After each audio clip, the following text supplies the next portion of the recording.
Welcome back, everybody. You're here at Behind the Fame, and today's featured video spotlight is we have in the studio beautiful actress and legend, Miss Irene Dunne. Let's check her out. She was beautiful. She was everywhere in Hollywood, made a lot of great movies, made a name for herself, great leading actress and great supporting actress. So let's go ahead and dive right in to the extraordinary life and career of Irene Dunne.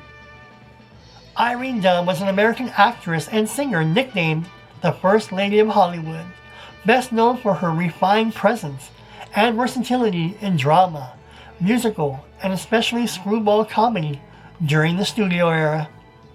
She earned 5 Best Actress Oscar nominations without ever winning: Cimarron, Theodora Goes Wild, The Awful Truth, Love Affair, and I Remember Mama, and is widely regarded as one of the finest comic actresses of classic Hollywood. Early life and stage beginnings. Both Irene Marie Dunne in Louisville, Kentucky in 1898. She was raised in a musical household, moved to Madison, Indiana after her father's death, and trained in music in Indianapolis and at Chicago Musical College, initially aiming to be an opera singer. Rejected by the Metropolitan Opera, she turned to musical theater, touring in the hit show Irene, and making her Broadway debut in The Clinging Vine, before working steadily in 1920 stage musicals and adding an E to become Irene Dunne. Hollywood career highlights.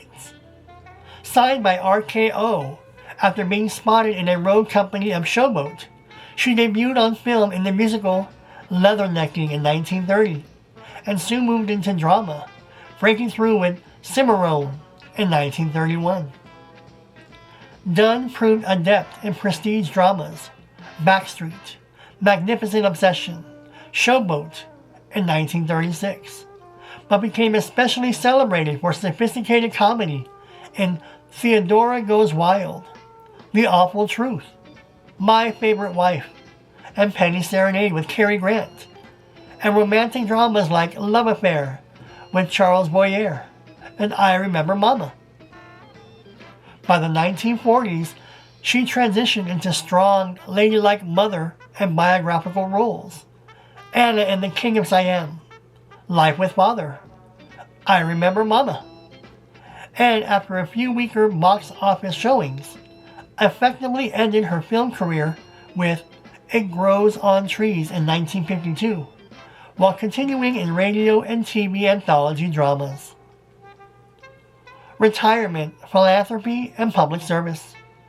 After stepping back from films, Dunne devoted herself to charity and civic work, holding leadership roles with the American Cancer Society, American Heart Association, American Red Cross, Catholic and hospital organizations, and helping raise millions for St. John's Hospital in Santa Monica, including founding the Irene Dunne Guild in 1987. President Eisenhower appointed her an alternate U.S. delegate to the United Nations in 1957. She addressed the General Assembly, championed refugee relief, especially for Palestinian refugees, and strongly supported UNICEF and WHO programs, calling the UN work the highlight of her life. A lifelong Republican who campaigned for candidates like Thomas Dewey and Ronald Reagan, she described herself as a moderate Nixon Republican, rejecting political extremism on either side. Honors, personal life, and legacy. Dunne married dentist Francis Dennis Griffin in 1927. They adopted a daughter and remained married until his death in 1965. A devout Catholic, she was named as Dame of the Order of the Holy Sepulchre, received Notre Dame's Leiter Medal, served on the California Arts Commission, and in 1965 became the first woman on Technicolor's board of directors. She received a Kennedy Center honor in 1985 and died in Los Angeles, California in 1990. She was only 91. Today she is remembered both as a key figure in screwball comedy and as a model of post-Hollywood philanthropic and diplomatic engagement. Irene Dunne. I love Irene Dunne, especially the movies that she did with Cary Grant. What was it? The Awful Truth. It's here, let me look it up. The Awful Truth, My Favorite Wife, and Penny Serenade. Oh, Penny Serenade was a tear-jerker. That movie should have landed Cary Grant the Oscar, but he lost it. I forget to who. I want to say probably Bing Crosby. Never mind.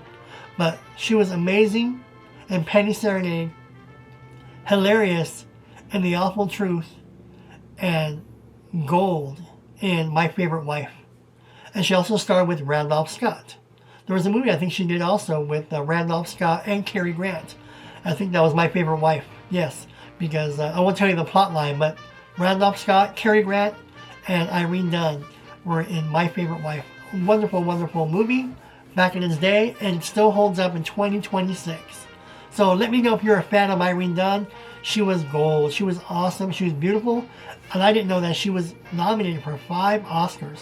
She was the Meryl Streep before Meryl Streep. I think Meryl Streep was nominated several times. I think she won it 2 or 3 times already. But nonetheless, Irene Dunne was a phenomenal, gifted, talented, funny actress. And she set the bar on being a wonderful, talented actress. Give me your thoughts below on the career and life of Irene Dunne. What were some of your favorite roles or movies with her that you remember fondly of Irene Dunne? Thank you for joining me here at Behind the Fame. That was the life and career of Irene Dunne. Any questions, comments, or feedback, leave them below. I'm Tony, and thank you for subscribing and all your support. Don't forget to click subscribe, hit that notification bell, and I'll see you all in the next video.